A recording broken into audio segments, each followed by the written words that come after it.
Praise the Lord. ஆண்டவருடைய நாமத்திற்கு மகிமை உண்டாவதாக. Praise the Lord. Glory be to the name of the Lord.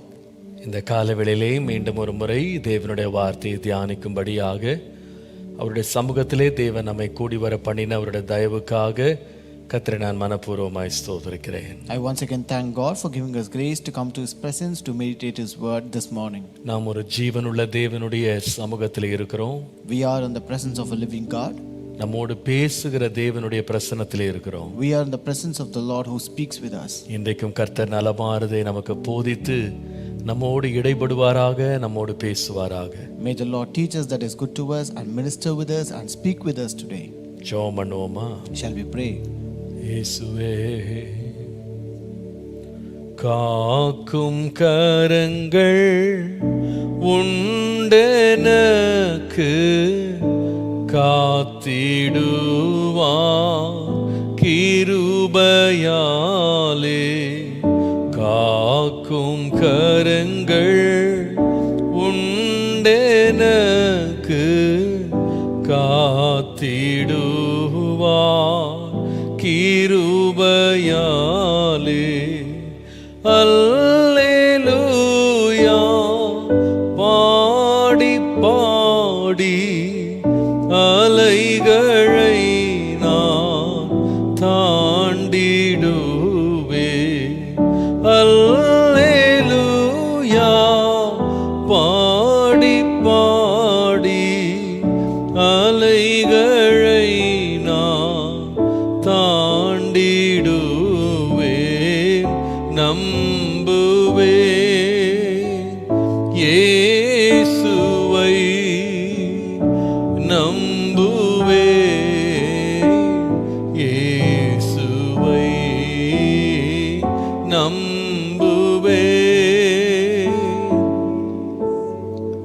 ஓ நம்புவேன் இயேசுவை. நிந்தனைகள்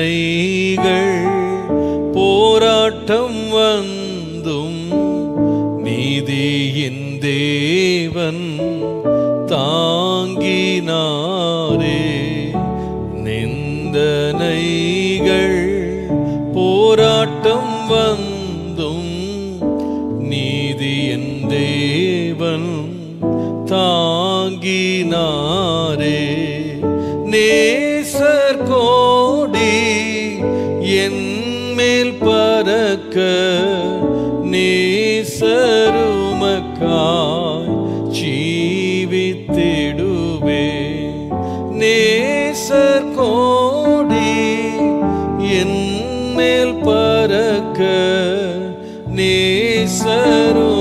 நேசருமக்காய் ஜீவித்திடுவே.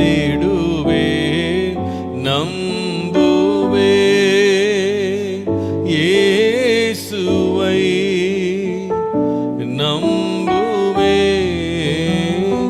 இயேசுவை, நம்புவே இயேசுவை, நம்புவே இயேசுவை.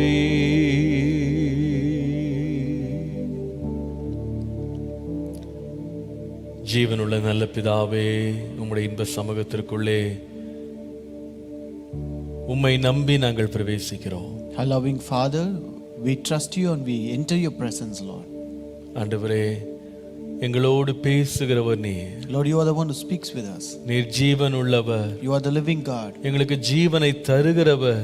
You are the one who gives us life. அந்த ஜீவன் பரிபூரணமாகும்படி வந்தவர். You are the one who came to make it perfect, Lord. ஆண்டவரே, உம்முடைய ஜீவன் இன்றைக்கு எங்கள் வாழ்க்கையில வெளிப்படும்படியாக உம்முடைய வார்த்தையை கொண்டு எங்களோடு பேசும். Lord, speak with your word to us, Lord, that your life may be, Lord, seen in our life. எங்கள் வாழ்க்கையிலே எத்தனையோ போராட்டங்கள் இருக்கலாம். There might be many struggles in our life. ஆனால் அந்த போராட்டங்களில் எங்களை தாங்குகிற ஒரு தேவன் இருக்கிறபடியால் உமக்கு ஸ்தோத்திரம். But Lord, thank you that we have a God who can uphold us in our struggles. உம்முடைய கொடி, நேச கொடி எங்கள் மேல் பறந்து கொண்டிருக்கிறது ஆண்டவரே. Lord, your banner of love is flying upon us, Lord. ஆண்டவரே, உமக்காக நாங்கள் இந்த போராட்டங்களின் நடுவிலே தொடர்ந்து வாழ்ந்து உம்முடைய நாமத்தை மகிமைப்படுத்த எங்களை தொடர்ந்து பலப்படுத்தும். Lord, strengthen us continually that we may live amidst the struggles and glorify your name, Lord. இயேசுவின் நாமத்தில் பிதாவே. In Jesus' name we pray. ஆமென். ஆமென். கர்த்தருடைய பரிசுத்த நாமத்திற்கு மகிமை உண்டாவதாக. Glory be to the holy name of God. கர்த்தருக்கு எல்லா துதி உண்டாவதாக. All glory be to God alone. ஆண்டவருடைய கிருபையினாலே இன்றைக்கு நாம் 119வது தியானத்திற்குள்ளே நாம் பிரவேசிக்கிற கிருபையை கர்த்தர் நமக்கு அளித்திருக்கிறார். The Lord has graciously given us grace to enter 119th day of devotion. இன்றைக்கும் கர்த்தருடைய வார்த்தையை நாம் தொடர்ந்து தியானிக்கலாம். Let us continue to meditate the word of God today. நீதிமொழிகளின் புஸ்தகத்தின் 5ஆம் அதிகாரத்திற்குள்ளே நாம் வரலாம். Let us come to Proverbs chapter 5. நீதிமொழிகள் 5ஆம் அதிகாரத்திலே நான் முதல் 6 வசனங்களை வாசிக்க விரும்புகிறேன். I want to read first 6 verses of chapter 5. நீதிமொழிகள் 5 1 முதல் 6. Proverbs 5 1 to 6. என் மகனே, என் ஞானத்தை கவனித்து என் புத்திக்கு உன் செவியை சாய். அப்பொழுது நீ விவேகத்தை பேணிக் கொள்ளுவாய், உன் உதடுகள் அறிவை காத்துக்கொள்ளும். My son, attend unto my wisdom, and bow thine ear to my understanding, that thou mayest regard discretion, and that thy lips may keep knowledge. பரஸ்திரியின் உதடுகள் தேன் கூடு போல் ஒழுகும், அவள் வாய் எண்ணெயிலும் மிருதுவாயிருக்கும். அவள் செய்கையின் முடிவோ எட்டியை போல கசப்பும் இருபுறமும் கருக்குள்ள பட்டயம் போல் கூர்மையுமாயிருக்கும். For the lips of an immoral woman drip honey, and her mouth is smoother than oil, but in the end she is bitter as wormwood, sharp as two-edged sword. அவள் காலடிகள் மரணத்துக்கு இறங்கும், அவள் நடைகள் பாதாளத்தை பற்றி போகும். நீ ஜீவ மார்க்கத்தை சிந்தித்து கொள்ளாதபடிக்கு அவளுடைய நடைகள் மாறி மாறி விகாரப்படும், அவைகளை அறிய முடியாது.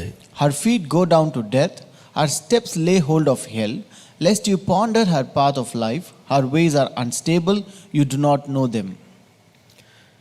இந்த 5ஆம் அதிகாரத்தின் முதல் 2 வசனங்கள்ல ஏற்கனவே பலமுறை சொன்ன வார்த்தையை மீண்டும் மீண்டும் இந்த ஞானி தன்னுடைய மகனுக்கு சொல்லுகிறார்.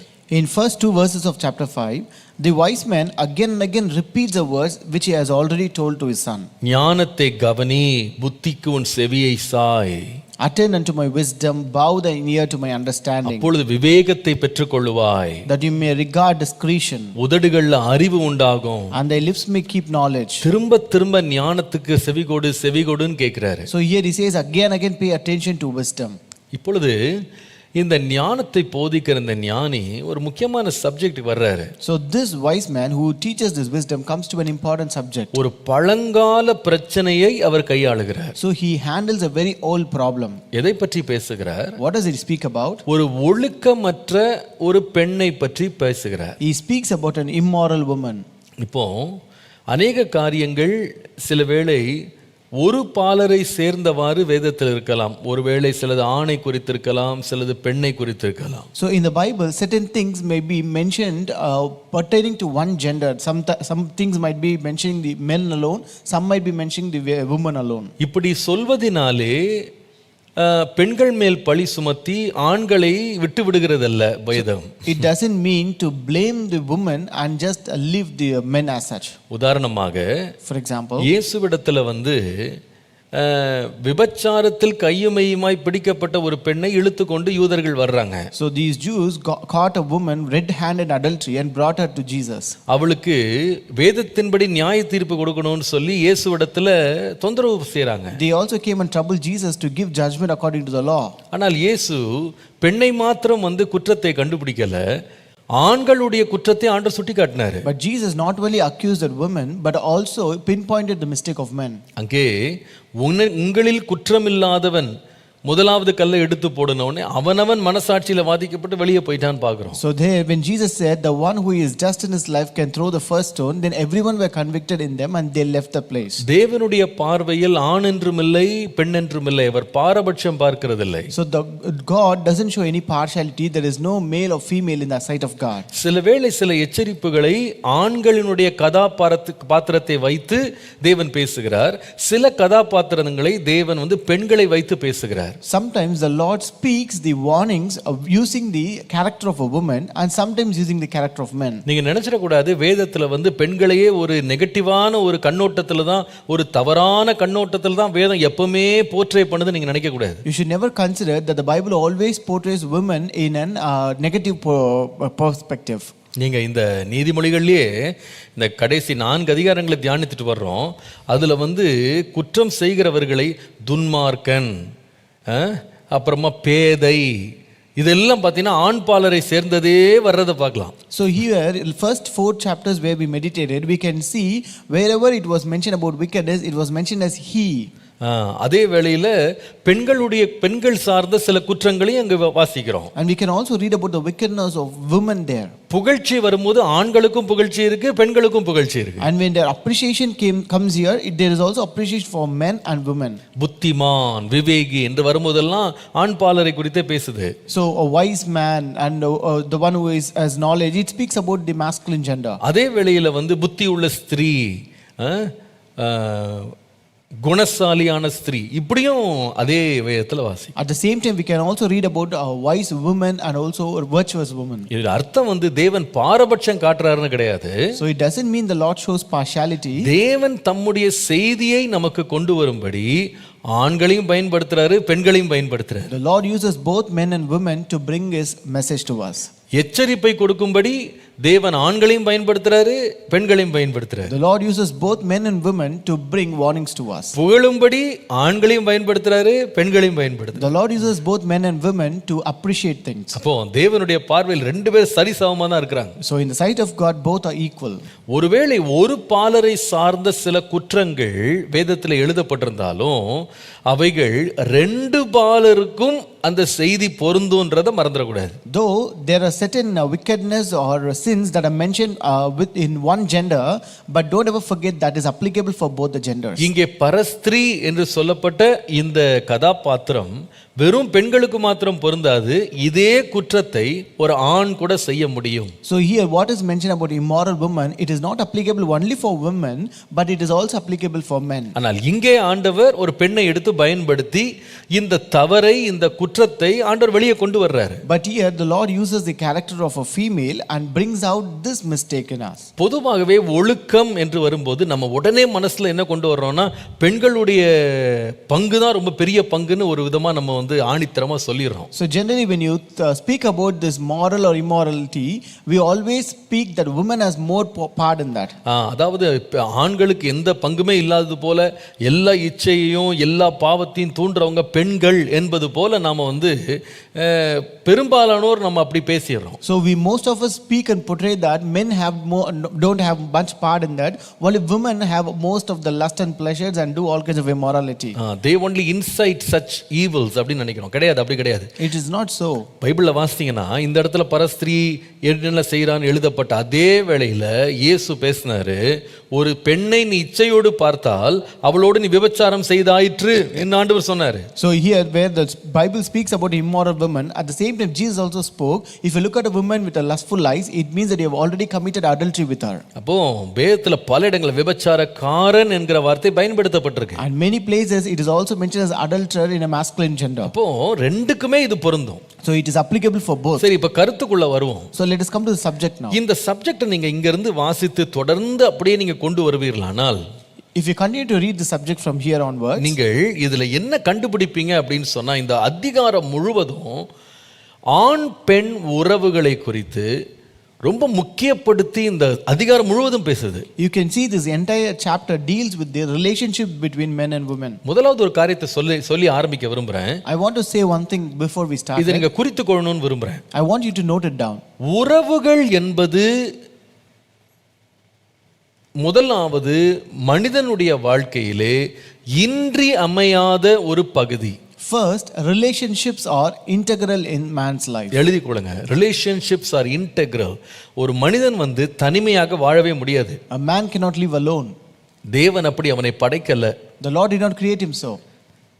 எப்படி ஆகிலும் அவன் இன்னொருவரோடு ஒரு நல் உறவு, ஒரு ஐக்கியம் இல்லாமல் தனித்து அவன் வெற்றி பெற முடியாது, தனித்து ஜெயிக்க முடியாது, தனித்து அவன் உயர முடியாது. He cannot get success, he cannot grow up in his life without having any relationship with any person. அது எந்த வயதினரா இருந்தாலும் சரி. No matter whatever age they might be. குழந்தை பருவத்தில் எப்படி ஒரு பிள்ளைக்கு ஒரு தாய் ஒரு தகப்பனுடைய அரவணைப்பும் பாதுகாப்பும் பராமரிப்பும் தேவையோ, அதே போல அவர்கள் மரணம் வரைக்கும் அவங்க மற்ற உறவுகளை பல நிலைகளில் சார்ந்து தான் வாழ்றாங்க. Like how a child requires the care, support and protection of a father and mother right from childhood until their death, they need at least many people in their life to support them and to also grow up in their life. அவங்க they depend on each other to grow, to survive, to increase, to be victorious.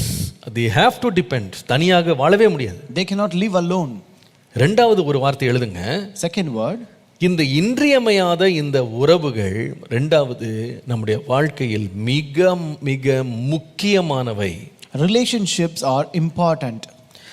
உறவுகளை நீங்கள் ரொம்ப சர்வசாதாரணமாக கேஷுவலா எடுத்துக்கொள்ளவே முடியாது. You cannot consider relationships to be very ordinary or casual. அதற்கு அதிக முக்கியத்துவம் கொடுக்க வேண்டும். You have to give more importance to it. அதற்கு ரொம்ப கவனம் செலுத்த வேண்டும். You should take more care for it. அதற்கு ரொம்ப யோசனையும் ஆலோசனையும் நேரத்தையும் சிந்தனையும் செலுத்தணும். You have to pay more attention and give more time for it. ரேண்டமாக ஒரு உறவை நான் வளர்த்து கொண்டேன், நான் சந்தித்தேன், நான் காத்து கொண்டிருக்கிறேன்னு சொல்லக்கூடாது. You cannot say and you should not say that I have a relationship in a random way, I have it, I maintain it. அதே போல ரெக்லெஸ்ஸா நான் என் ரிலேஷன்ஷிப்ஸை ஹேண்டில் பண்றேன். அதாவது ஒரு கட்டுப்பாடே இல்லாம எதுக்குமே முக்கியத்துவம் கொடுக்காம வந்தது வரட்டும் அப்படின்ற மாதிரி நான் என் லைஃபை ரெக்லெஸ்ஸாவும் இருக்கக்கூடாது. And you should not be reckless in your relationships as if you get whatever relationships you get. முதலாவது ரிலேஷன்ஷிப்ஸ் ஆர் இன்டெக்ரல். அது நம்முடைய வாழ்க்கை இன்றியமையாத பகுதி. ரெண்டாவது ரிலேஷன்ஷிப்ஸ் ஆர் இம்பார்ட்டன்ட். அது ரொம்ப முக்கியமான ஒரு பகுதின்றதை மறந்துடாதீங்க. மூன்றாவது relationships have an influence on our life. நம்முடைய வாழ்க்கையின் மேல் ஒரு ஆதிக்கத்தை அல்லது தாக்கத்தை உறவுகள் விட்டு செல்லுகிறது. Relationships have an influence on our life. நீங்க எந்த உறவை நீங்கள் கட்டுகிறீர்களோ, எப்படிப்பட்ட உறவுகளை உங்கள் வாழ்க்கையில் அனுமதிக்கிறீர்களோ, எந்த உறவுகளை பின்பற்றி போகிறீர்களோ, அவைகள் உங்கள் வாழ்க்கையிலே ஒரு மாறாத வடுவை, மாறாத ஒரு அழிக்க முடியாத ஒரு முத்திரையை பதித்து விட்டு செல்லுகிறது என்றதை மறந்துடாதீங்க. Don't ever forget, whatever relationships you have built up, whatever relationships you allow in your life, whatever relationships you follow, they leave an influence and they also leave an impact in your life. இது எல்லா விதமான உறவுகளுக்கும் பொருந்தும். This is applicable for all kinds of relationships. சரீர உறவுகளுக்கு இது பொருந்தும். It is also applicable for physical relationships. தீயிலே கை வைத்து விட்டு சுடாம யாரும் வர முடியாது. You cannot place your hand in a fire and not get burned. அப்ப நம்ம சரீர உறவுகளே எச்சரிப்பா இருக்கணும். So you should be very careful about physical relationships. இமோஷனலா நீங்க உணர்வு ரீதியாக ஒருவர் மேல் நீங்க ஒரு உறவை கட்டுவீர்களானால் அதுக்கும் ஒரு பின்விளைவு இருக்கு. And if you have an emotional relationship, you will have an after effect for it. ஒரு இன்டெலெக்சுவல் ரிலேஷன்ஷிப்,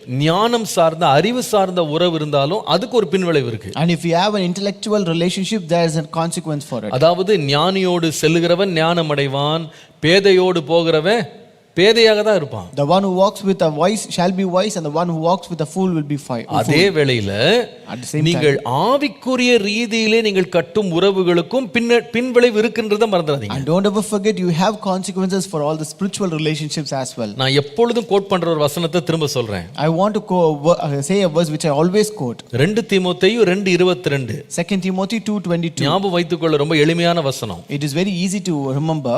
ஆகவே பாலியத்திற்குரிய இச்சைகளுக்கு நீ விலகியோடி சுத்த இருதயத்தோட கர்த்தரை தொழுது கொள்ளுதலுடனே நீதியையும் விசுவாசத்தையும் அன்பையும் சமாதானத்தையும் அடையும்படி நாடு. Flee also youthful lust, but follow righteousness, faith, charity, peace with them that call on the Lord out of a pure heart.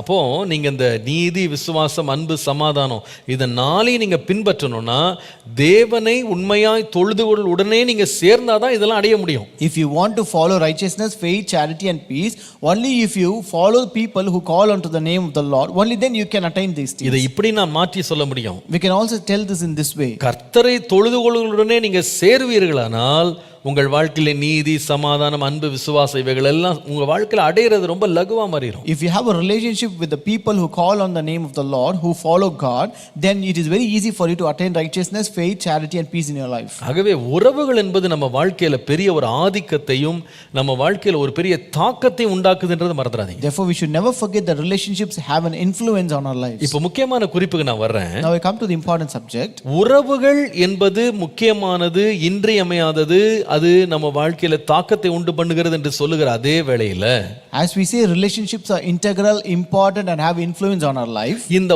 உறவுகளை எல்லாம் நம்முடைய வாழ்க்கையில ஒழுங்குபடுத்தி சீர்படுத்தி இதற்கு சட்டங்களை கொடுத்து இதற்கு வரையறைகளை வைத்தது தேவன் என்பதை மறந்து போகக்கூடாது. We should never forget that God is the author and the designer of our relationships, who set it, who put it in place and who brought all the rules and regulations in our life. மனிதனுக்கு உறவு என்றாலே என்னன்னே தெரியாது.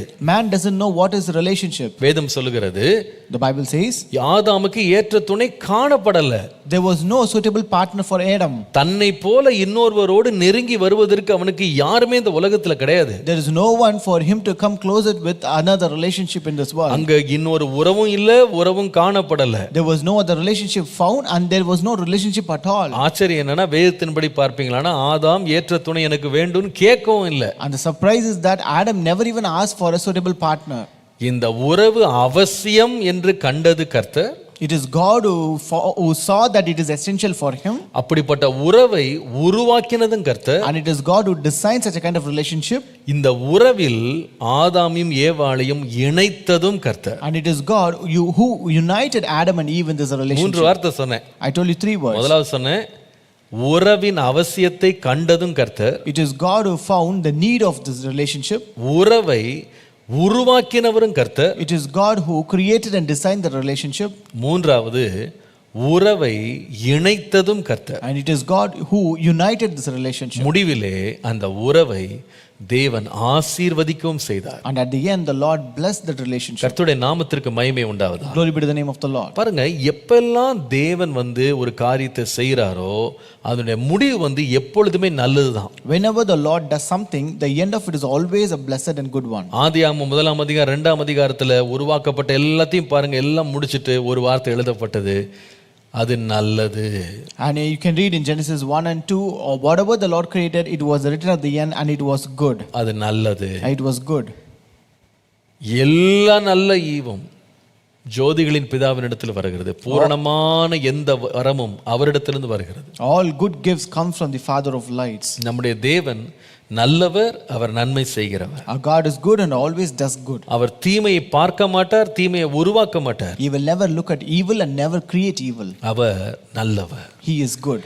அவர் உறவுகளை நீங்க எடுத்துக்கொள்வீங்களானா, அவர் உருவாக்கின, அவர் உண்டு பண்ணின உறவுகள் மிக மிக நல்லது. And also if you consider his relationships which he created and designed, they are also good. ஆனா நீங்க ஒரு எச்சரிப்பை நீங்க எப்பவுமே பெற்றுக்கொள்ளணும். But you have to receive a warning always. தேவன் எப்பொழுதெல்லாம் ஒரு காரியத்தை நல்லது அப்படின்னு செய்றாரோ, பிசாசு உடனே அதற்கு ஒரு டூப்ளிகேட், ஒரு கவுண்டர் ஃபீட் அவன் என்ன பண்ணுவான்னா, நல்லது போல காண்பித்து தீமையை அவன் உருவாக்குவான். Whenever God creates something good for the benefit of man, Satan always creates a counterfeit and brings an evil to it. இயேசு சொன்னாரு, நான் ஜீவன் கொடுக்கவும் அந்த ஜீவன் பரிபூர்ணப்படவும் நான் வந்தேன். Jesus said, I came to give life and that the life may be made perfect here.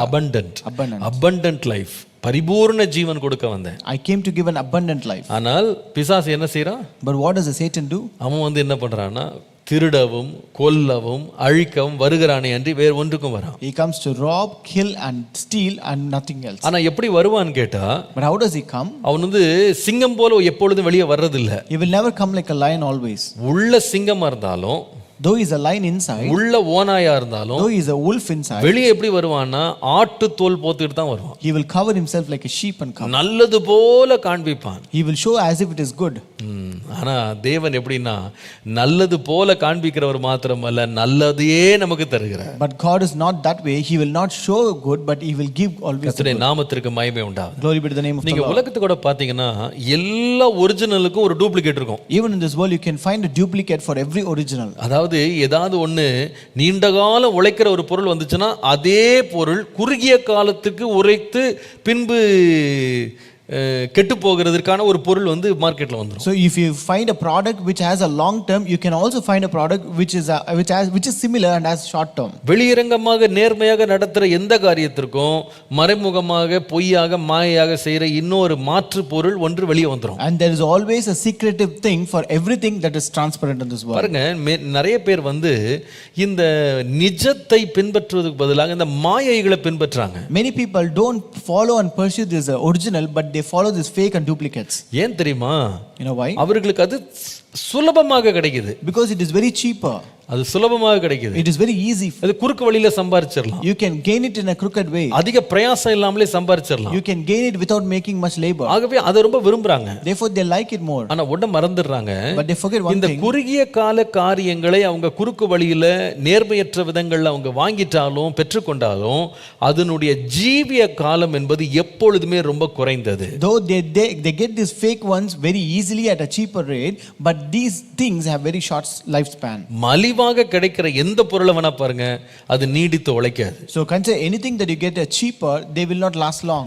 இந்த மாதிரி சீப்பான பொருட்களை வாங்குவது சில வேளை ரொம்ப ஞானமான ஒரு காரியத்தை செய்யறது போல ஆரம்பத்துல தெரியும். So buying such kind of cheap things may appear to be a smart move at the beginning. ரொம்ப கெட்டிக்காரத்தனமா நம்ம நடந்துக்கிட்டது மாதிரி தெரியும். As if it appears you are very smart enough to move. ஆனால் இந்த மாயையானது பொய்யானது எப்பவுமே சடுதியாக நினைத்து பார்க்காத நேரத்துல நமக்கு ஒரு பெரிய ஏமாற்றத்தை தரும். But this will bring a sudden and swift disappointment in an unexpected time. அது முடிவுல நம்மளை வந்து கெட்டிக்காரர்களா அல்ல, நம்ம வாழ்க்கையில பெரிய கோமாளிகளாக நம்மளை காமிக்கும். And at the end it will not show you as smart but stupid. கர்த்தருடைய நாமத்திற்கு மகிமை உண்டாவதாக. Glory be to the name of the Lord. நம்ம அந்த மாயைகளை பின்பற்றி போகும்போது ரொம்ப சீக்கிரத்தில் கண்டுபிடிப்போம், ஆரம்பத்தில் இன்பமா இருந்தது துன்பமா மாறுதுன்றதை கண்டுபிடிப்போம். So when you follow and pursue these duplicates, very soon you will realize that the thing which appeared to be sweet at the beginning is not so now.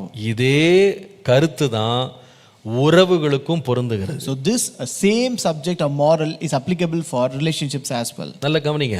Listen carefully. மனிதன் தனிமையா இருக்க கூடாது, அவனுக்கு ஏற்ற துணையை உண்டாக்குவேன்னு சொல்லி ஆண்டவர் ஒரு மனுஷியை உண்டாக்குகிறார். The Lord created woman for men that he may not be alone, and he created a suitable partner for him. அதை நல்லதுன்னு கண்டாரு, அதை ஆசீர்வதித்தார். And he found it to be good and blessed it. இப்ப பாருங்க, இந்த கணவன் மனைவி அப்படின்ற உன்னத உறவை தேவன் பரிசுத்த ஒரு உறவாக தேவன் அதை உருவாக்குகிறார். The Lord created this divine relationship of husband and wife to be a holy relationship and blessed it. நீங்கள் எபிரேயர் 13:5 வாசிக்கும்போது விவாகம் யாவருக்குள்ளும் கனம் உள்ளது, விவாக மஞ்சம் அசூசி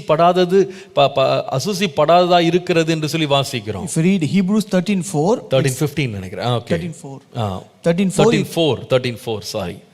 Hebrews 13:4, it says marriage is honorable in all and the bed undefiled, but whoremongers and adulterers. அப்போ இந்த விவாகத்தை உண்டாக்கும் போது கனமுள்ளதா உண்டாக்குறாரு. So when God created marriage, he made it honorable. அதை பரிசுத்தமா உண்டாக்குறாரு. The Lord made it holy. அதை நல்லதாக உண்டாக்குறாரு. The Lord made it good. அதை இன்பமாக உண்டாக்குறாரு. The Lord made it pleasurable. ஆனா இதுக்கு ஒரு கவுண்டர்ஃபீட்டை பிசாசு கொண்டு வர்றான். But Satan always creates a counterfeit for it. என்ன கவுண்டர்ஃபீட் அது? What is it counterfeit? நீ எதுக்கு இந்த மேரேஜ் ப்ராசஸ் எல்லாம் நீ வந்து நீ தூங்க போய் நீ விலா எலும்பை எடுத்து நீ வந்து இவ்வளோ கஷ்டப்பட்டு நீ வந்து ஒரு பெண்ணை கண்டுபிடிக்கிறதுக்கு பதிலா பணம் கொடுத்து இந்த உறவை நீ வந்து உண்டாக்கிடலாம். So instead of taking a long process of sleeping, getting your rib taken out and making a woman out of it, instead of doing a long process, why don't you pay money and get this relationship? எதுக்கு நீ ஒரு பெண்ணோட long time commitment, அதுக்கு வந்து பேர் என்ன உத்தரவாதம் கொடுக்கறது, அதுக்கப்புறமா எல்லாருக்கும் முன்னால சாட்சி சொல்றது, நான் வந்து என்னுடைய பிரமாணங்களெல்லாம், இதெல்லாம் எதுக்கு? உனக்கு பெண்ணு தானே வேணும், காசு கூட உனக்கு பெண்ணு வரும். Why do you want to give all kinds of responsibilities or promises and oaths and have a long term commitment? Rather you can give money and get a woman. எதுக்கு நீண்ட நாள் நீ போட்டு உன் மனசை குழப்பிட்டு இருக்கிற? குறுக்கு வழியில் நான் ஒரு பெண்ணை கொண்டு வர்றேன் அப்படின்னு அவன் சொல்லுவான். நீ வந்து அதுக்கு பணம் கொடுத்தா போதும். So he will also say, why are you confusing yourself for a long time? You just give money and I will get you a woman so you can enjoy it. நீ ஒழுக்கத்தை விட்டு வெளியே வந்தா போதும். If you come out of that morality, that is enough. உனக்கு வேண்டியது கிடைக்கும். You will get what you need. எதுக்கு நீ வாழ்நாள்லாம் ஒரே பெண்ணோட வாழணும்? Why do you want to live with one single woman all your life? நீ எதை ஆசைப்படுறியோ அதை பெற்றுக்கோ, அதை நான் உனக்கு தர்றேன்னு அவன் சொல்லுவான். He may say, whatever you desire you get it and I will give you. நீ எதுக்கு உண்மையா இருக்கணும், நேர்மையா இருக்கணும், நம்ம வந்து ஒழுக்கமா இருக்கணும்லாம் நினைக்கிற? அதெல்லாம் தேவையில்லை. நீ வந்து எத்தனை பெண்கள் வேணா நீ வைத்துக் கொள்ளலாம், நான் உனக்கு அது வழியை உண்டாக்கி தர்றேன்னு சொல்லி இப்படி ஒரு கவுண்டர் ஃபீட்டை வந்து உறவுகள்ல பிசாசு எப்பவுமே கொண்டு வருவான். So he will also say, why do you want to remain so moral, so good, so holy and proper? Why don't you live an immoral life and enjoy your life? And he brings such a kind of counterfeit in your life. இந்த ஒரு counter feet தான், இந்த ஒரு fake, இந்த duplicate தான் என்னன்னு கேட்டீங்கன்னா இங்க வாசிக்கிற சம்பவம் பரஸ்திரீ அப்படின்றது. So this counterfeit, this duplicate or fake is the one that we read about immoral woman here. இவளும் பெண்ணு தான். She is also a woman. இவளும் நல்ல உறவை வளர்க்க கூடியவள் தான். She is also capable of maintaining a good relationship. ஆனா இவள் எதற்கு அடையாளமா நிற்கிறாள்னு சொன்னா, தேவன் உண்டாக்கின சட்ட திட்டங்கள், ஒழுங்குகள், நியமனங்கள் எல்லாவற்றுக்கும் விரோதமாக தாறுமாறாக வாழ்க்கை நடத்தவும், எல்லா விதமான ஒழுக்கக்கேடுகளின் சட்டங்களை நொறுக்கி தேவன் உண்டாக்கினதை துஷ்பிரயோகம் பண்ணி உறவுகளை கட்டுகிறேன் என்ற பெயர்ல உறவை, பொல்லாத உறவுகளை அல்லது தகாத உறவுகளை கட்டுவதற்கான சுபாவத்திற்கு அவள் அடையாளமாய் நிற்கிறாள். But she stands as a sign of immoral relationships, immoral behavior, breaking all the rules and regulations and restrictions which the Lord has created to make this relationship an honorable and holy one.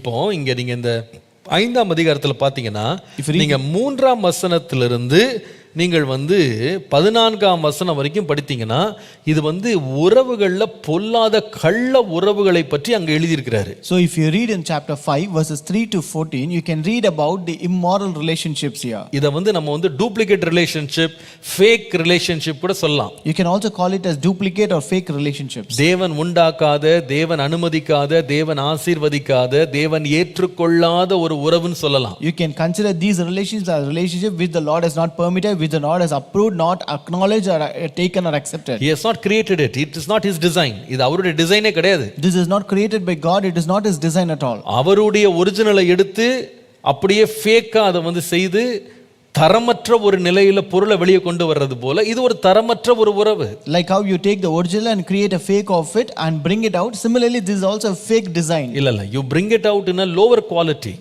You compromise on the quality. Substandard குவாலிட்டியில் தோற்றத்துக்கு மாத்திரம் original மாதிரி காமிச்சு substandard குவாலிட்டியில் செய்கிறாங்க பார்த்தீங்களா, சீப்பா, அதை மாதிரி தான் இது. So like how you show the appearance of the original but do it in a very low quality, so it is the same here. ஆனால் நீங்கள் அதே வேளையில் 15ஆம் வசனத்திலிருந்து நீங்கள் வந்து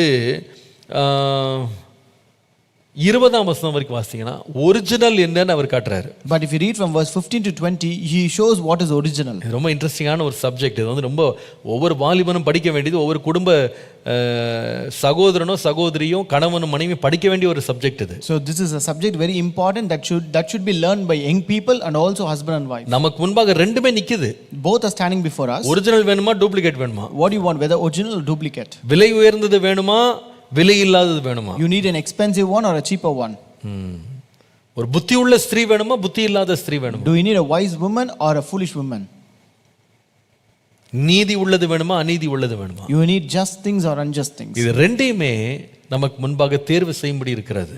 Both are set before us for us to choose. கர்த்தருடைய நாமத்திற்கு மகிமை உண்டாவதாக. Glory be to the name of the Lord. இப்போ நம்ம வாசித்த வசனம் இருக்கு பாருங்க, 6ஆம் வசனம் வரைக்கும். இதுல இந்த ஞானி என்ன ஆர்குமெண்ட் பில்ட் பண்றாருன்னா, எப்பா நீ தயவுசெய்து ஒரிஜினலை தெரிந்து எடுத்துக்கோ, நீ டூப்ளிகேட்டை தெரிந்து எடுத்தா உனக்கு என்னெல்லாம் பாதிப்பு வரும் அப்படின்னு அவர் பேசுறாரு. So until verse 6 as we read here, he speaks about he gives an argument, you just choose the original ones, otherwise if you choose the duplicate ones, what are the consequences that you will face here? அதாவது உலகத்துல வந்து ஒழுக்கமும் இருக்கு, ஒழுக்கமற்றதும் இருக்கு. So there is more immorality and also immoral things in this world. இந்த உலகத்துல வந்து பரிசுத்தமும் இருக்கு, அசுத்தமும் இருக்கு. There is holy and unholy in this world. ஆனா நீ எதை வேணா தெரிந்து கொள்ற ஒரு விடுதலை சுதந்திரம் உனக்கு இருந்தாலும் இது ரெண்டினுடைய பின்விளைவுகள் ரொம்ப வித்தியாசம்னு அவர் காட்டுறாரு. Though you have the freedom and liberty to choose whatever you want, the consequence and outcome is almost different. இன்னைக்கு என்னுடைய தியானத்தின் தலைப்பு வந்து ஒழுக்கமற்ற உறவுகள்.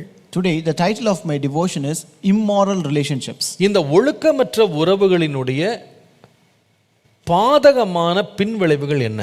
What are the ill effects of this immoral relationships? மூன்று காரியங்களை இந்த வசனத்தை சுட்டி காட்டுறேன் பாருங்க. I want to highlight three things from this word. நீதிமொழிகள் 5ஆம் அதிகாரம் 3 முதல் 4 வசனங்களை பாருங்களேன். Proverbs 5, 3 to 4. பரஸ்திரியின் உதடுகள் தேன்கூடு போல ஒழுகும், அவள் வாய் எண்ணெயிலும் மிருதுவாயிருக்கும், அவள் செய்கையின் முடிவோ எட்டியை போல கசப்பும் இருபுறமும் கருக்குள்ள பட்டயம் போல் கூர்மையுமாய் இருக்கும். For the lips of an immoral woman drip honey, and her mouth is smoother than oil, but in the end she is bitter as wormwood, sharp as two-edged sword. Number 1, immoral relationship, ஒழுக்கமற்ற உறவுகளினுடைய முதலாவது தன்மை என்னவென்றால், இந்த உறவினுடைய உண்மை தன்மையை நம்மால் தேடியும் காணவே முடியாது. The first characteristic of immoral relationships is immoral relationships are unsearchable. அதனுடைய உண்மை தன்மை, the truth of it, you can never get to the bottom of it. அதனுடைய உண்மை தன்மையை நீங்கள் தேடியும் காணவே முடியாது. You cannot find even if you search the truth of it. இந்த உறவினுடைய உண்மையை நீங்கள் புரிந்து கொள்ளவே முடியாது. You can never fully understand the relationship. Attraction அல்லது அதனுடைய கவர்ச்சி ரொம்ப பலமாக இருக்கும். The attraction will be very strong. ஆரம்பங்கள் ரொம்ப வாக்குறுதி கொடுப்பதாக இருக்கும். The beginnings will be very promising. ஆனால் அதற்கு பின்பாக மறைந்திருக்கிற தீமை ஒரு நாள் ஆரம்பத்தில் தெரியவே தெரியாது. But the danger that is hidden is never shown at the beginning. எப்படி பிரசன்ட் பண்ணுது பாருங்க, இந்த தீமை எப்படி தன்னை பிரசன்ட் பண்ணுது பாருங்க. How does this evil present itself? நீங்க பாருங்க, பரஸ்திரியின் உதடுகள் தேன் கூடு போல ஒழுகுமா, அவள் வாய் எண்ணெயிலும் மிருதுவாய் இருக்கும். For the lips of an immoral woman drip honey, and her mouth is smoother than oil. ஒன்னு மறந்துடாதீங்க, evil never presents itself as evil. தீமை எப்பொழுதுமே தன்னை தீமை என்று அது ஒரு நாளும் எடுத்து வைக்காது, அது தன்னை பிரதிபலிக்காது. உண்மையா இல்லையா? எந்த திருடங்க தான் வெளியில போகும்போது தான் திருடன் சொல்லிட்டு போவான்? So which thief will say that is a thief when he goes outside? எந்த கொலைகாரன் நான் கொலைகாரன் சொல்லி பேட்ஜ் மாட்டிட்டு போவான்? So which murderer will have a badge that is a murderer? எந்த பணத்தை ஏமாற்றுகிறவன் நான் ஒரு ஸ்விண்ட்லர், நான் எல்லாருடைய பணத்தை ஏமாற்றுவேன்னு சொல்லி பேட்ஜ் குத்திட்டு போவானா? So can you find a swindler having a badge that is a swindler? அவனுடைய வாய் எப்படி இருக்கும்னா தேன் கூடு போல தான் இருக்கும். His mouth would be like a honeycomb. திருடன் நல்லவனிலும் சிறந்த நல்லவனாக தன்னை காண்பித்துக் கொள்வான். A robber will show himself to be good, more good among the good people. அவன் ரொம்ப பிரகாசமாய் தெரியும். He will be more brighter. எல்லாரும் அவனை நம்பத்தக்க விதமாய் அவன் தன்னை வெளிப்படுத்துவான். He shows or presents himself to be more trustworthy. ஆனால் அவனுடைய உண்மையை ஆராய்ந்து முடியவே முடியாது. But you cannot search his truth at all. பாருங்க, நீங்க இங்க நடக்கிறது என்னன்னா, வைத்த பிரசன்டேஷன் எப்படின்னா ரொம்ப ப்ராமிசிங், ரொம்ப வாக்குறுதி கொடுக்கறதா இருந்தது. பேச்சு ரொம்ப நல்ல பேச்சு தான், வாயிலிருந்து வருகிற சொற்கள் எல்லாம் எண்ணெயை போல அவ்வளவு மெருதுவாக இருக்கிறது. Here our presentation is very strong. Our promises are very good, promising, and also our words and our mouth is very smooth and like oil.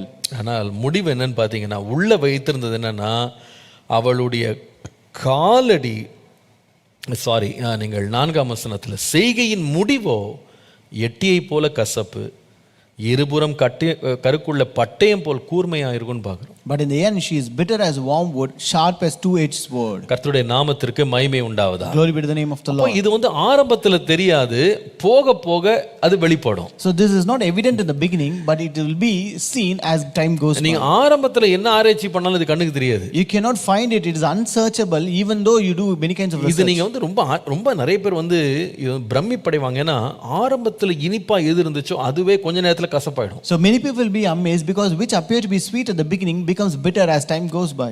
ஆரம்பத்துல ஒழுகுறது போல இருந்தது இப்ப பட்டயம் போல உருவிட்டு நிக்கும்.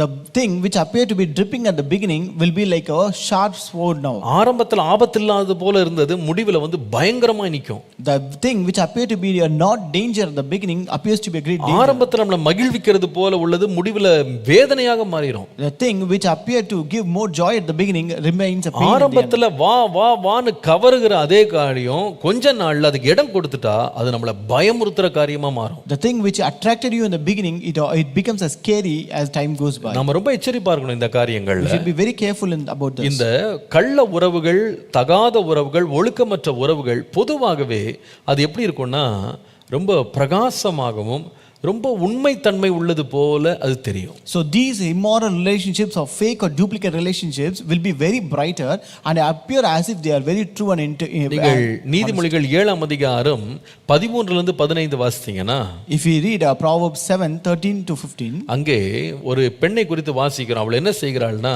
இந்த வாலிபனை பிடித்து முத்தம் செய்து முகம் நாணாமல் அவனை பார்த்து, சமாதான பலிகள் என்மேல் சுமந்திருந்தது, இன்றைக்கு தான் என் பொருத்தனைகளை நிறைவேற்றினேன். ஆதலால் நான் உன்னை சந்திக்க புறப்பட்டு உன் முகத்தை ஆவலோடு தேடினேன், இப்பொழுது உன்னை கண்டுபிடித்தேன் என்று சொன்னார். Yes, she says, she caught him and kissed him with an impudent face. She said to him, I have peace offerings with me. Today I have paid my vows. So I came out to meet you diligently to seek your face, and I have found you. எப்படி ஒரு presentation பாருங்க. Appeal பார்த்தீங்கன்னா, முதலாவது சொல்லுகிறாள், நான் ஒரு ஆவிக்குரிய ஒரு பெண். So here she appeals herself as she is a spiritual woman.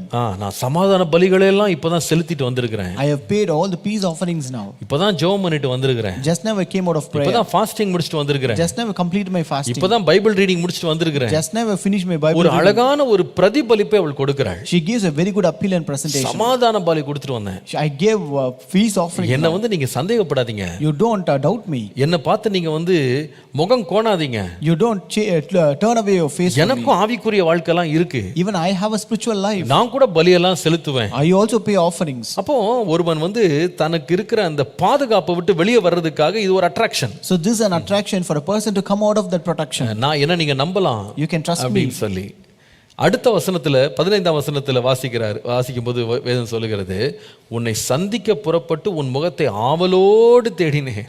Verse 15 says, I came out to meet you diligently to seek your face. அதாவது நான் ரொம்ப ஆவிக்குரியவள் மாத்திரம் இல்ல, நான் ரொம்ப அன்புள்ளவள். I am not only spiritual, I am more loving. உன்னை யாருமே இப்படி தேடி இருக்க மாட்டாங்க, நான் தான் தேடி தேடி வர்றேன். No one would have sought you, but I come seeking you. யாருமே உன்னை இப்படி விசாரிச்சிருக்க மாட்டாங்க, நான் தான் உன்னை விசாரிக்கிறேன். No one would have inquired you, but I am inquiring you. யாருமே உன் மேல இவ்வளவு அன்பு காட்டியிருக்க மாட்டாங்க, நான் தான் உனக்கு அன்பு காட்டுறேன். No one would have showed such a kind of love upon you, but I am showing this love. யாருமே இந்த மாதிரி பாசம் காமிச்சிருக்க மாட்டாங்க, நான் தான் பாசம் காட்டுறேன். No one would have showed such a kind of care, but I care for you. யாருமே இத்தனை மெசேஜ் உனக்கு அனுப்பி இருக்க மாட்டாங்க, பாரு நான் எவ்வளவு மெசேஜ் அனுப்புறேன். No one would send so many messages to you, but I am sending so many messages. எல்லாருமே உன்னை மறந்துட்டாங்க, கைவிட்டாங்க, உன்னை விட்டு விலகிட்டாங்க, நான் பார் பின்னாடியே வர்றேன். Everyone forgot you, forsake you and just left you, but I am coming behind you. எல்லாருமே உன்னை முக்கியமான ஒரு ஆளாவே பார்க்கல, நான் எவ்வளவு உன்னை முக்கியமானவனா பார்க்கறேன் தெரியுமா? No one considered you as an important person, but I consider you to be more important. என்ன அழகான கவர்ச்சி பாருங்க. See what kind of attraction here. இது என்ன பிரச்சனைன்னு சொன்னா, இந்த உறவு வந்து எப்படிப்பட்டதுன்னா, ஆராய்ச்சி பண்ணீங்கன்னா அதுல உண்மைத்தன்மை இருக்காது. But if you search this relationship, there will be no honesty in that. ஏன்னா அதுல வந்து வெளிச்சம் கிடையாது, வெறும் இருள் தான். Because there is no light, only darkness. அதுல உண்மை இருக்காது, அது முழுவதுமாகவே பொய்யினால் கட்டப்பட்டது. There will be no true answers, but it is just full of lies. நீங்க பொதுவா பாருங்க, இந்த நேர்மையற்றவர்கள், ஒழுக்கமற்ற உறவுகள்ல இருக்கிறவங்களை பார்த்தீங்கன்னா, அவங்க பின்னணி நீங்க சர்ச் பண்ணீங்கன்னா அதுல வந்து அவங்க ரொம்ப தெளிவு விளக்கம் கிடைக்காது. So if you just search the background of this immoral people, you cannot find a good background about it.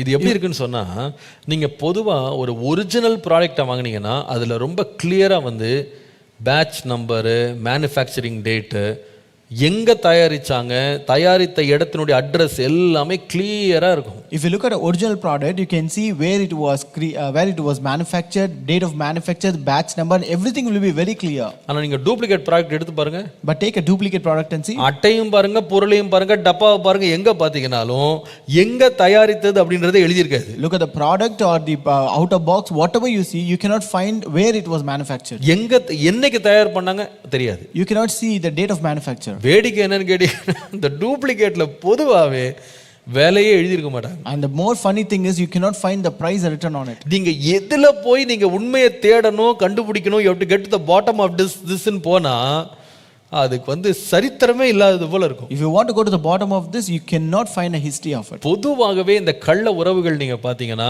அவங்க வந்து தங்களுடைய உண்மையான கதையை வெளியே சொல்லவே மாட்டாங்க. Truly, see, these immoral relationships will never tell the true story out. அப்படி வழுவி இப்படி வழுவி அப்படி நழுவி ஏதாவது ஒரு கதை விட்டுட்டு அவங்களுக்கு தேவை வந்து இந்த பொறி, அதுல அவனை சிக்க வைக்கணும், அதான் தேவை. So they just say this or that and many stories, build up stories and just want to build a trap to just track them. இது வந்து ஒன்லி இமோஷன்ஸ், மேல இமோஷன் தான் இருக்குமே தவிர உள்ள எந்த ஹிஸ்டரியை நீங்க தேடினீங்கன்னா எந்த இதுவும் கான்கிரீட்டா நீங்க கண்டுபிடிக்க விடவே மாட்டாங்க. You can only find emotions there, but there will not be a concrete history to find out. வெளியே ரொம்ப பிரகாசமும் ஒளிரதலும் இருக்குமே தவிர உள்ள வந்து உண்மை இருக்காது. Outwardly it might be very bright and light, but there will be no truth inside. அதுதான் அவர் சொல்லுகிறார். முதலாவது, இந்த பரஸ்திரியின் உதடுகள் தேன்கூடு போல ஒழுகும், அவள் வாய் எண்ணெயிலும் மிருதுவாய் இருக்கும்.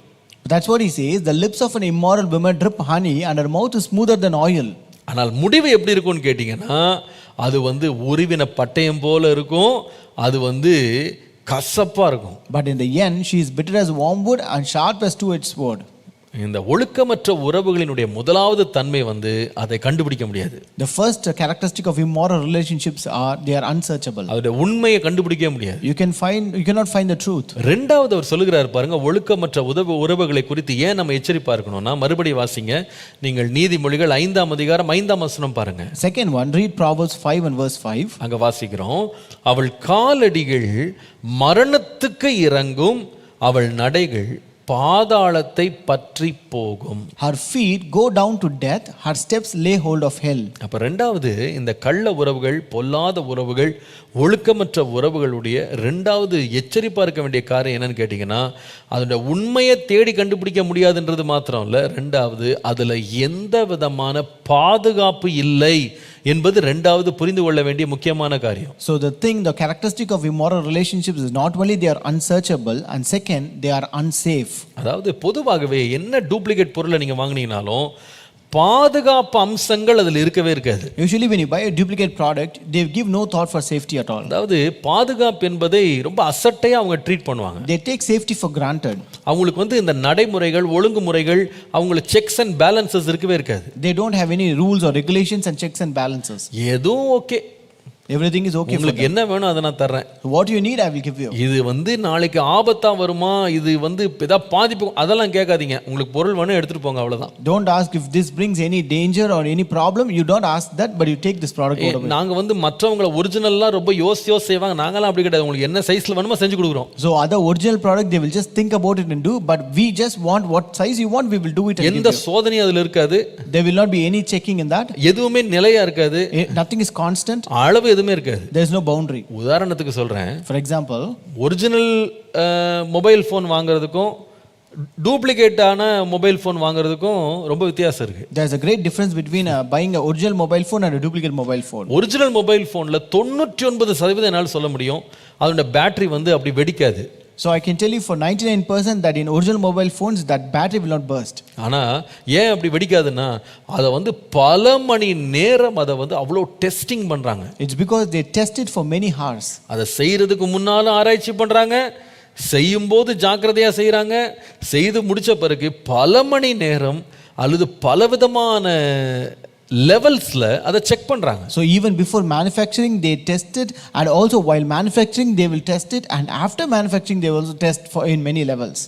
நீங்க டூப்ளிகேட் பொருளுக்கு முன்னாலேயும் ஆராய்ச்சி கிடையாது, செய்யும் போதும் ஒரு கட்டுப்பாடு இருக்காது, முடிச்ச பிறகும் டெஸ்டிங்கும் கிடையாது. But in duplicate product there is no research before doing it, and there is no kind of any testing while they do it, and also after doing they will not test it at all. இப்போ நம்ம ஆட்களுக்கு என்னன்னா, இந்த testing ப்ராசஸ்னால வர்ற செலவை அவங்க குறைச்சிடறான் பாருங்க, ஐயோ சீப்பா கிடைக்குதுன்னு வாங்கிடுறாங்க. So our people, since they low down the price of testing process, they get it for cheap, so they buy it. அதனால முடிவு என்ன? So what is the end of it? திடீர்னு பேசிட்டு இருக்கும்போது வெடிச்சிருச்சு, காதே போயிருச்சு. So suddenly as they were speaking on the mobile phone, it burst out and their ears gone. இறந்தே போனவங்க இருக்காங்க. There are people who died. ஒழுக்கமற்ற உறவுகள் இப்படிப்பட்டது தான்.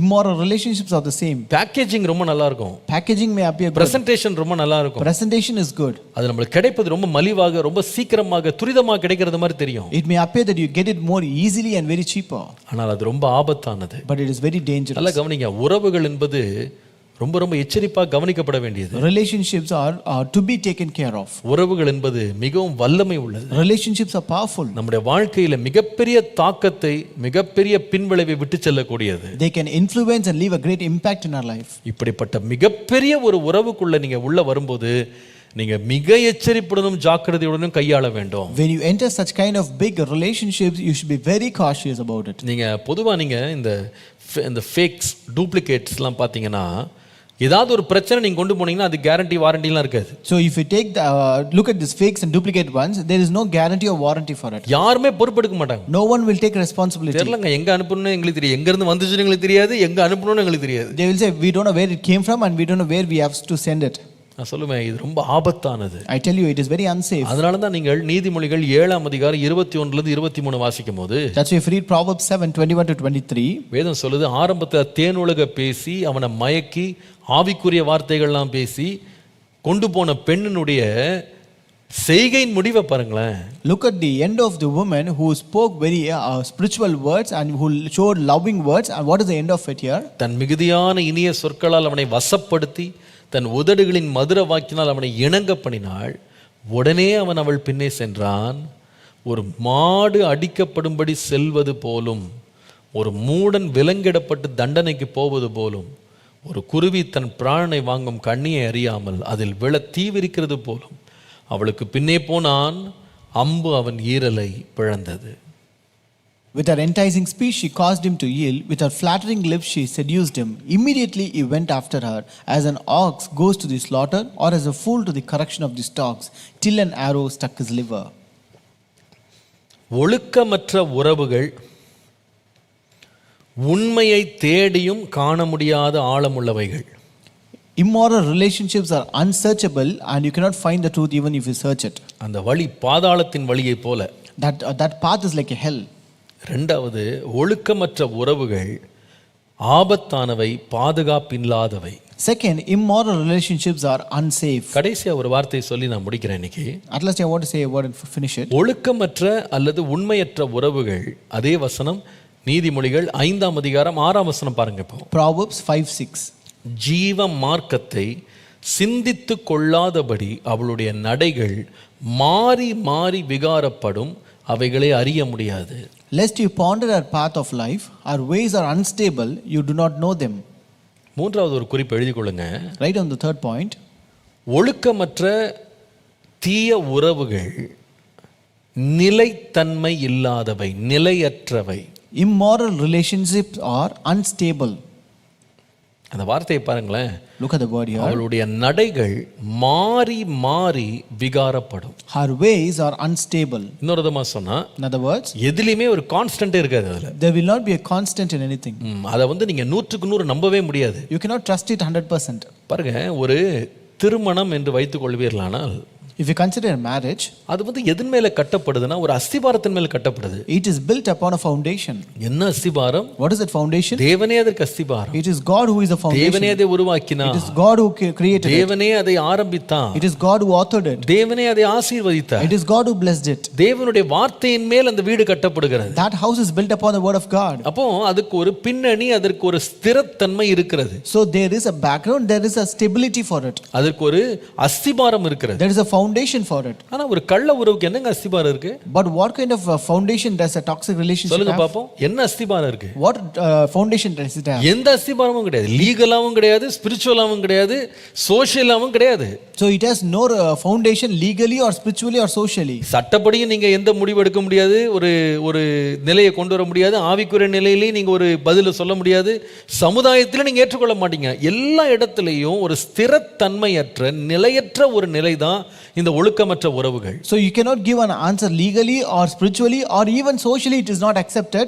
That has no foundation at all in this world. அதுல இருக்கிறதெல்லாம் என்னன்னு கேட்டீங்கன்னா பேச்சு, உணர்ச்சிகள், இதுதான் இருக்குமே தவிர வேற ஒண்ணும் கிடையாது. There will be only emotions and words but nothing else. அந்த உறவை பார்த்தா இன்னும் அப்படியே உறுதியான உறவு மாதிரி இருக்குமே தவிர அதுக்கு உண்மை ஆழத்துல அதுக்கு அஸ்திபாரம் கிடையாது. It may appear to be stable but deep inside there is no foundation at all. இந்த பொதுவா அந்த ட்ரக்ஸ் எடுக்கிறவங்கலாம் பார்த்தீங்கன்னா அப்படியே நிலை இல்லாம அப்படியே தள்ளாடுவாங்க பார்த்தீங்களா, அந்த மாதிரி தான் இந்த உறவும். So it is like drug addicts who take drugs who remain unstable. ஒரு ட்ரக் எப்படி ஒருத்தனை டீஸ்டெபிளைஸ் பண்ணுமோ, கள்ள உறவும் ஒரு மனுஷனை டீஸ்டெபிளைஸ் பண்ணிடும். அவன் எங்கே போகிறான்னு தெரியாது, யாரை சார்ந்து கொள்ளணும் தெரியாது, யார்கிட்ட சொல்லணும் தெரியாது, எப்படி வெளியே வரணும் தெரியாது, அப்படியே அதனுடைய போதையில் அவன் சிக்கிடுவான். Like how a drug destabilizes a person, similarly this immoral relationships also destabilizes a person. You don't know where to go, whom to tell and how to come out of it. இதுக்கு ஒரு நல்ல உதாரணம் Simpson தான். A good example for this is Samson. ஒரு அவசியமற்ற ஒரு பொல்லாத உறவுல காலை வச்சுட்டு கடைசியில வேதம் சொல்லுது எப்படிதான் அவன் வெளியே வர முடிஞ்சதுன்னா சாகத்தக்கதாக அவனுடைய ஆத்துமா விசனம் கொண்டதுன்னு பார்க்கிறோம். So he entered into an immoral, unnecessary relationship, and how did he come out helpless? His soul was vexed to death. She vexed him to death. பேசி பேசியே அவனுடைய ஆத்துமாவை சாகடித்தாள். So she pestered him and killed his soul. கடைசியில பாத்தீங்கன்னா தானே சாக வேண்டும் என்று விரும்புற அளவுக்கு ஆயிட்டான். And at last he desired to die. கடைசி அவன் ஜெபம் என்ன? What was his last prayer? ஆண்டவரே என் கண்களை குணமாக்கும், என்னை மீண்டும் நியாயாதிபதியாக்கும் நான் ஜெபம் பண்ணா. Did he pray, Lord, heal my eyes and make me a judge again? ஆண்டவரே நான் இந்த பெலிஸ்தியரோடு மடிவேனாக. Lord, let me die with the Philistines. அதுக்காக என்ன பலப்படுத்தும். Therefore strengthen me for that. யூதாஸை பாருங்க. Look at Judas. ஆண்டவரோடு இருக்கிற நல்ல உறவை விட்டுட்டு போய் பிரதான ஆசாரியர்களோடு போயிட்டு கள்ள உறவு, அதுல ஒரு காசு வேற. So he left a good relationship with God, but rather went to this high priest and had a bad relationship for money. ஆனா முடிவு என்னன்னா அந்த உறவுல ஃபவுண்டேஷன் இல்லாதனால பிரச்சனை வந்த உடனே திருப்பி அவன் பிரதான ஆசாரியர்கிட்ட போயிட்டு இந்த காசை வச்சுக்கிடுங்கன்னு சொன்னா அது பாடுன்ட்டாங்க. But since there was no foundation in the relationship, when there was a problem, he went back to the high priest and asked for the problem and gave the money. He said, that is not our problem, you take care of yourself. இது எங்க பிரச்சனை கிடையாது. This is not our problem. அது பாடு, என்னன்னா செய். That is your problem, you do as you want. கடைசில முடிவு என்னன்னா நான்கு கொண்டு செத்தான். At end he hanged himself to death. Immoral relationship ரொம்ப கேர்ஃபுல்லா இருக்கணுங்க. We should be very careful about immoral relationships. ஏன்னா முடிவுல நீங்க பெற்றோர்ட்டையும் ஓட முடியாது, நீங்க எந்த மனுஷன்டையும் ஓட முடியாது, சட்டத்திட்டையும் ஓட முடியாது, நீங்க யார்ட்டையும் ஓட முடியாது. But at the end, because you cannot run to your parents or run to other persons, run to the law or to any person. சபைட்டையும் ஓடி வர முடியாது. You cannot run to the church. யாருமே உங்களுக்கு உதவி செய்ய முடியாது. No one will help you. யாரும் உங்களை தூக்கி விட முடியாது. No one can uphold you. அது ரொம்ப ஆபத்தான ஒரு இடம். It is a very dangerous place.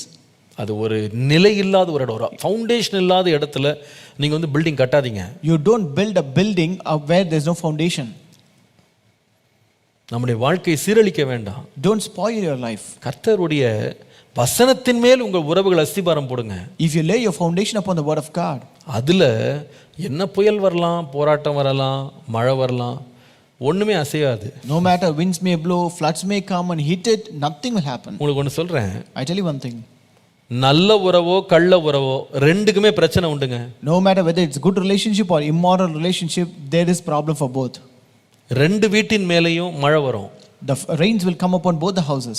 கற்பாறையின் மேல் கட்ட வீட்லயும் சரி, மணல் மேல் கட்டின வீட்லயும் சரி, மழையும் வரும், வெள்ளமும் வரும், காற்று அடிக்கும். Rain will descend, winds will blow, floods will hit upon both the houses that is built upon rock and also sand. ஆனா ஒண்ணுதான் நிக்கும். But one will remain. எது தெரியுமா? You know what is that? தேவனுடைய வார்த்தையின் மேல் கட்டப்பட்ட ஒரு உறவு. A relationship that is built upon the word of God.